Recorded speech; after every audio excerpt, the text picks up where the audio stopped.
பழனி அருகே ஒரு ஏழை பக்தர் இருந்தார். அவருக்கு தினமும் முருகனுக்கு படைக்க பழம் வாங்கி போக வழக்கம்.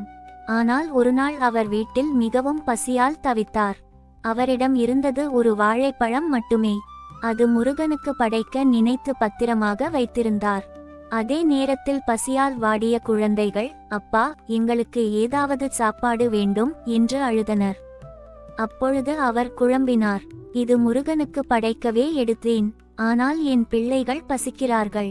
முருகன் பசிக்கு எப்போது அடிமை?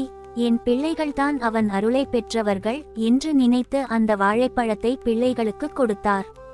அவர் மனதில் வருந்தி வெறுமையாகவே பழனி மலையை ஏறிச் சென்றார். ஆனால் அங்கே சென்றபோது கோவில் வாசலில் ஒரு சிறுவன் வந்து, தாத்தா, அந்த வாழைப்பழம் மிகவும் ருசியாக இருந்தது என்று சிரித்தான். அவர் வியந்து போய் பார்த்தார். அந்த சிறுவன் உடனே கண்ணுக்கு தெரியாமல் போனான்.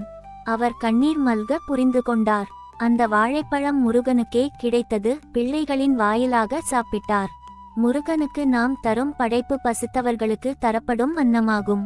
ஓம் கருணை கடலே கந்தா போற்றி. நன்றி.